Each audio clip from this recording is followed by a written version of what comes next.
আমাদের শরীরে যখন, বিশেষ করে মেয়েদের যখন এই অবাঞ্ছিত লোম দেখা দেয় তখন আমাদের খুবই বিরক্ত লাগে। আর এই অবাঞ্ছিত লোম তোলার জন্য আমরা তখন নানান রকম পদ্ধতি ইউজ করে থাকি। যেমন কোনো সময় আমরা রেজার ব্যবহার করি, আবার কোনো সময় পার্লারে গিয়ে প্রচুর টাকা খরচা করে ভ্যাকসিন করায়। কিন্তু এই অবাঞ্ছিত লোম আমরা তুলে ফেললেও 2 থেকে 3 দিনের মধ্যে তার দ্বিগুণ পরিমাণে সেই জায়গায় আবার লোম বেরিয়ে আসে, তখন আমরা আরোই বিরক্ত হয়ে যাই। তো আজ আমি আপনাদের জন্য নিয়ে এসেছি এই অবাঞ্ছিত লোম তোলার একদম ঘরোয়া পদ্ধতি। তার সাথে সাথে আমি নিয়ে এসেছি আপনাদের জন্য, যদি আপনাদের এই শীতকালে প্রচুর পরিমাণে পা ফেটে থাকে তাহলে সেই পা ফাটারও একদম ঘরোয়া পদ্ধতি। অবাঞ্ছিত লোম তোলার জন্য আমরা আজকে ইউজ করব পেঁয়াজের, আর এই পা ফাটার জন্য আমরা ইউজ করব পেঁয়াজের। মানে আপনাদের বাড়িতে যদি পেঁয়াজ থাকে তাহলে আপনারা আপনাদের শরীরচর্চা খুব সহজেই কিন্তু করতে পারেন। তাহলে চলুন, আজকে আমি দুটো পদ্ধতি নিয়ে এসেছি। একটা অবাঞ্ছিত লোম তুলব আমরা, আর তার সাথে সাথে আমাদের পা ফাটাও দূর করব খুব সহজেই। এই পা ফাটলে আমাদের পায়ে প্রচুর ব্যথা হয় আর আমরা তখন খুবই বিরক্ত হয়ে যাই। নানান রকম পদ্ধতি ইউজ করি, নামি দামি ক্রিম আনি, কিন্তু তাতেও দেখবেন কোনো কাজ হয় না। কিন্তু আপনারা যদি এই ঘরোয়া পদ্ধতি একবার ইউজ করেন, দেখবেন পা ফাটা কোথায় দূর হয়ে যাবে। 2 থেকে 3 দিনের পর ভুলেই যাবেন যে আপনার পা ফেটেছিল। তো দুটো টিপসের জন্য আজকে আমি ইউজ করব পেঁয়াজের। তো দেখতেই পাচ্ছেন একদম একটা লাল টকটকে এখানে পেঁয়াজ নিয়ে নিয়েছি।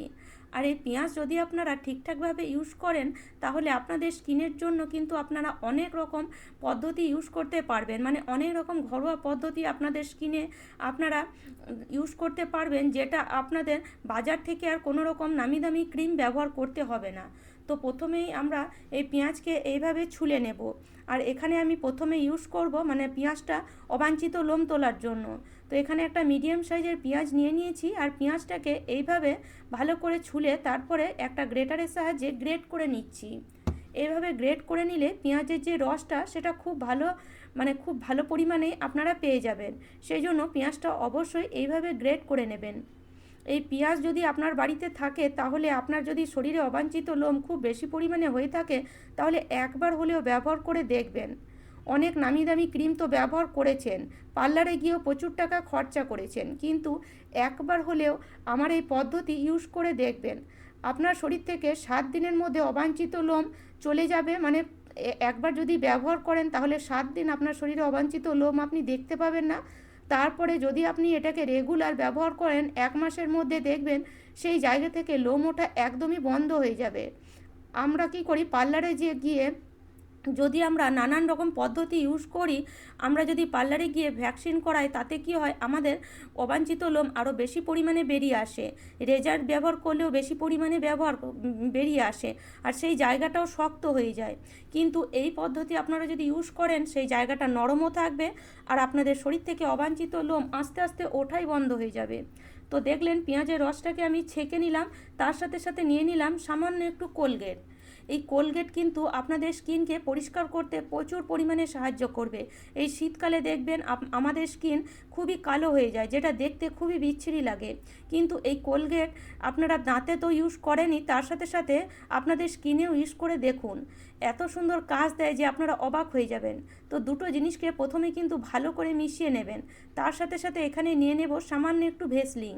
এই ভেসলিন যে আমাদের শরীরের জন্য, মানে আমাদের স্কিনের জন্য কতটা উপকার সেটা আপনারা ব্যবহার না করলে জানতেই পারবেন না। আপনারা নর্মাল হয়তো ভেসলিন শীতকালে নিয়ে এসে নর্মাল হয়তো শরীরে লাগান, মানে স্কিনের মধ্যে লাগান, কিন্তু ভেসলিন এইভাবে আপনারা ঘরোয়া পদ্ধতি হিসেবে ব্যবহার করে দেখুন, এতটাই মানে কাজ দেয় যে আমি আপনাদেরকে বলে বোঝাতে পারবো না। ভেসলিন যদি আপনারা ইউজ করেন আপনাদের স্কিন কখনোই ফাটবে না, তার সাথে সাথে আপনাদের স্কিন নরম রাখতে প্রচুর সাহায্য করে ভেসলিন। তো সেই জন্য ভেসলিন তো অবশ্যই সামান্য একটু দেবেনই। আর এখানে দেখুন নিয়ে নিয়েছি এই যে চালের গুঁড়ো। এই চালের গুঁড়ো যদি আপনারা ব্যবহার করেন আপনাদের শরীর থেকে অবাঞ্ছিত লোম তুলে ফেলতে পারবেনই পারবেন, মানে 100% বলতে পারি। এই চালের গুঁড়ো যদি আপনারা দিয়ে এই রেমেডিটা বানান তাহলে আপনাদের শরীর থেকে আপনারা অবাঞ্ছিত লোম তুলে ফেলবেন খুব সহজেই, মানে কোনো রকম ব্যথা ছাড়াই আপনাদের শরীর থেকে আপনারা অবাঞ্ছিত লোম তুলে ফেলবেন। আমরা যখন আমাদের শরীর থেকে কোনো অবাঞ্ছিত লোম তুলতে যাই কোনো জায়গায়, তখন দেখবেন আমাদের প্রচুর ব্যথা হয়, কিন্তু এই পদ্ধতি ইউজ করে দেখুন, আপনাদের কোনো রকম ব্যথা হবে না, খুব সহজে অবাঞ্ছিত লোম উঠে যাবে। তার সাথে সাথে কিন্তু সামান্য একটু ইনো অবশ্যই নিয়ে নেবেন, খুব বেশি পরিমাণে নিয়ে আপনারা দেখতেই পাচ্ছেন সামান্য একটু নিয়েছি। সামান্য একটু ইনো নিয়ে এবার ভালো করে মিশিয়ে দিতে হবে। যদি আপনার মনে হয় একদম শুকনো লাগছে তাহলে সামান্য 1 থেকে 2 ড্রপ মতন জল এখানে দিয়ে দেবেন। বাস এটাকে যখনই মেশাবেন দেখবেন একদম ফ্লাপি হয়ে উঠবে, মানে রেমেডিটা একদম খুব ভালো তৈরি হয়ে গেছে। এবার আমরা এটাকে ব্যবহার করব, তো ভালো করে অবশ্যই মিশিয়ে নেবেন যেন কোনো রকম লাম্পস না থাকে, মানে কোনো রকম দানা দানা যেন না থাকে। তো খুব ভালো করে দেখুন মিশিয়ে নিয়েছি, এখন একদম একটা ক্রিমের মতন কিন্তু এখন লাগছে। তো এবার আমি আজকে আপনাদেরকে দেখাবো অবাঞ্ছিত লোম খুব সহজে কিভাবে আপনারা এই রেমেডি দিয়ে তুলে ফেলতে পারবেন, একদম প্রুফ দেখাবো। সেই জন্য ভিডিওটা অবশ্যই পুরোটা দেখবেন, তারপরে পা ফাটাও দূর করব খুব সহজেই, সেটাও কিন্তু অবশ্যই দেখবেন। তো দেখুন ক্রিমটা আমি নিয়েছি, আর এইভাবে এটাকে এভাবে লাগিয়ে মোটামুটি 10 থেকে 12 মিনিট মতন অবশ্যই ছেড়ে দেবেন। যে জায়গায় লাগাবেন সেই জায়গাটা প্রথমে ভালো করে অবশ্যই পরিষ্কার করে নেবেন, তারপরে এইভাবে লাগিয়ে 10 থেকে 12 মিনিট এটাকে ছেড়ে দেবেন। খুব বেশি যে মোটা করে লাগাতে হবে এমন নয়, একটু মানে খুব বেশি পাতলাও লাগাবেন না, একটু মিডিয়ামে লাগাবেন, তারপরে 10 থেকে 12 মিনিট ছেড়ে দেবেন। 10 থেকে 12 মিনিট পর দেখবেন লোমগুলো আস্তে আস্তে ফুলে উঠেছে, মানে সেই জায়গার যে লোমগুলো সেগুলো দেখবেন আস্তে আস্তে ওপর দিকে উঠে এসেছে।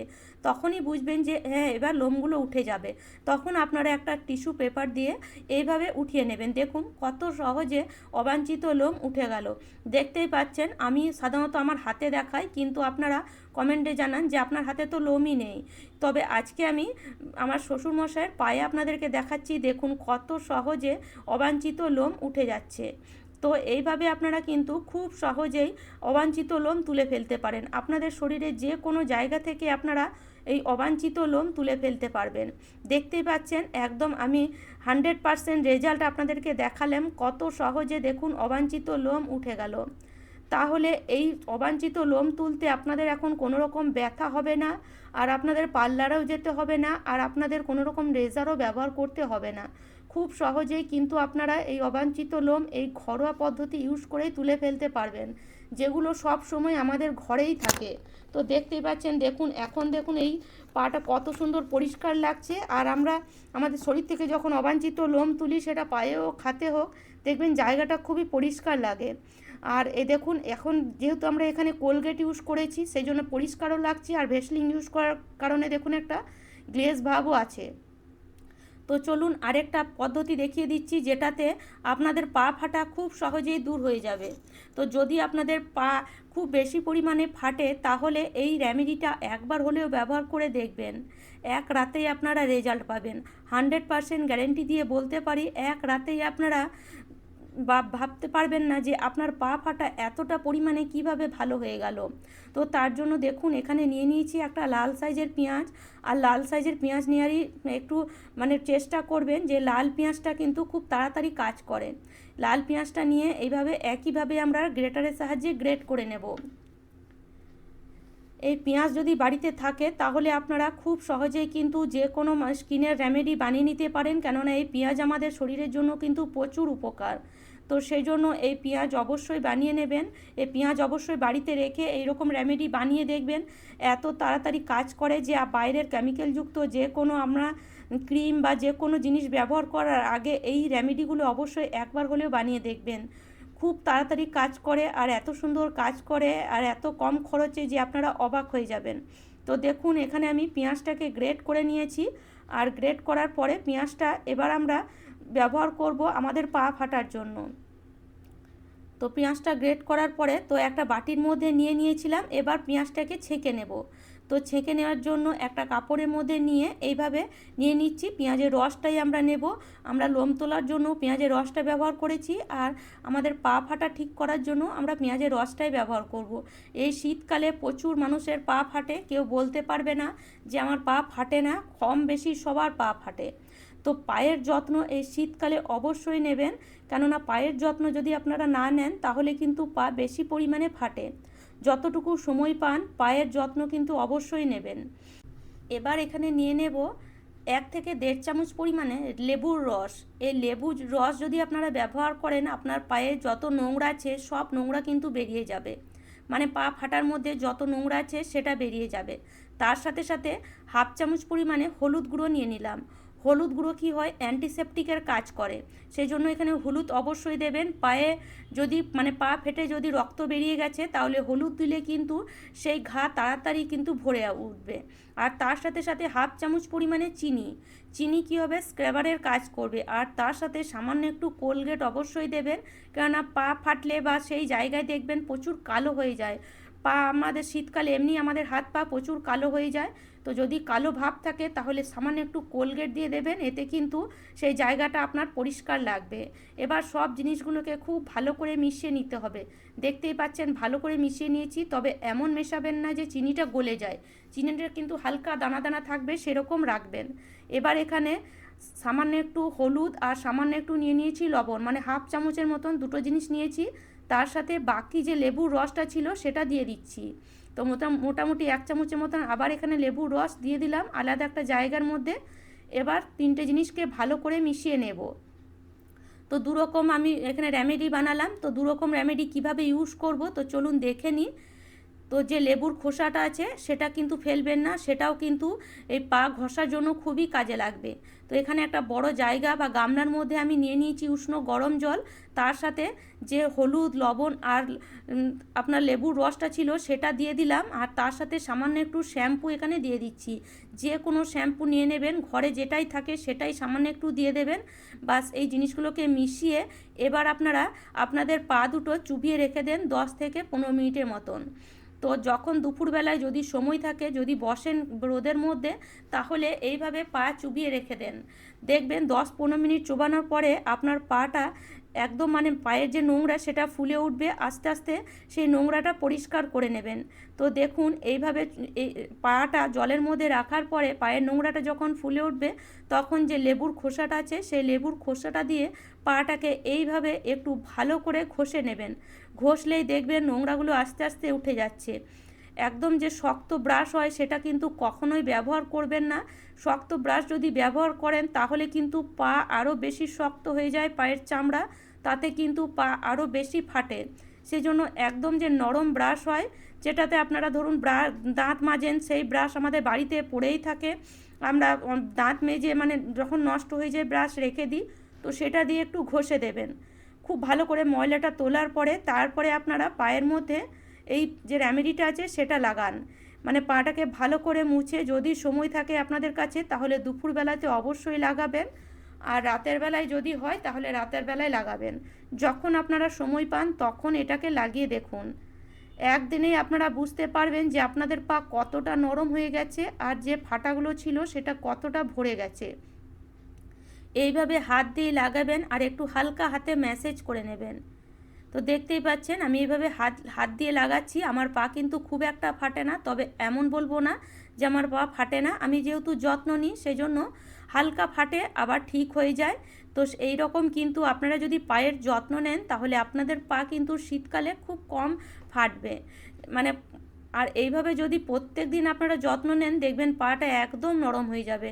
এত সুন্দর পা হয়ে যাবে যে গরমকালে যেমন আপনাদের পা বা আমাদের পা একদম সুন্দর নরম নরম থাকে, একদম সুন্দর গ্লেজ দেয়, সেরকম পা হয়ে যাবে। তো দু পায়ের মধ্যে খুব ভালো করে এভাবে লাগিয়ে নেবেও। আর লাগিয়ে নেওয়ার পরে আমি এটাকে মোটামুটি আধ ঘন্টা রেখে দেব। তো যদি আপনাদের কাছে সময় না থাকে তারও আমি উপায় আপনাদেরকে বলে দেব। তো ভিডিওটা অবশ্যই পুরোটা দেখুন, দেখলেই বুঝতে পারবেন যে যদি সময় না থাকে, যদি রাতের বেলা এটাকে ইউজ করেন তাহলে আপনারা কি করবেন যাতে বিছানাতে এই হলুদ বা এই যে রেমেডিটা এটা না লাগে, কেননা বিছানায় লাগলে বিছানাটা নোংরা হয়ে যাবে। আর যদি আপনারা দুপুরবেলায় লাগান তাহলে এইভাবে আধ ঘন্টা রেখে দিলেই কিন্তু খুব ভালো কাজ হয়ে যাবে। সময় থাকলে 1 ঘন্টাও রেখে দিতে পারেন এইভাবে। আর যদি সময় না থাকে, রাতের বেলা এটাকে লাগিয়েই আপনারা শুতে চান, তাহলে কি করবেন, এরকম প্লাস্টিক নিয়ে নেবেন। এরকম প্লাস্টিক নিয়ে পায়ের মধ্যে এইভাবে বেঁধে নেবেন। এইভাবে বেঁধে রাতের মধ্যে শুয়ে পড়বেন। সকালে উঠে দেখবেন পাটা এত সুন্দর নরম হয়ে গেছে যে আপনারা অবাক হয়ে যাবেন। আর যদি মাঝরাতে ঘুম ভাঙে তাহলে প্লাস্টিকটা মাঝরাতেই খুলে দেখতে পারেন, মানে তখনও দেখবেন যে রেমেডিগুলো লাগিয়েছেন পায়ের মধ্যে একদম খুব ভালো ঢুকে গেছে, আর বিছানাতে তখন আর কিন্তু লাগবে না। তো আপনারা প্লাস্টিকটা খুলে পাটাকে তখনই ধুয়ে ফেলতে পারেন। তো দেখুন কিছুক্ষণ পরে আমি খুলে দেখাচ্ছি, এখনই দেখুন যে রেমেডিটা আর কিন্তু লাগছে না, একদম শুকে গেছে। তো এইভাবে খুব সহজেই কিন্তু আপনারা এই দুরকম রেমেডি ব্যবহার করে আপনাদের ত্বকের বা স্কিনের যত্ন নিতে পারেন। তো আশা করি আজকের ভিডিওটি আপনাদের কাজে আসবে। আর ভিডিও ভালো লাগলে অবশ্যই লাইক, শেয়ার, সাবস্ক্রাইব করে নেবেন।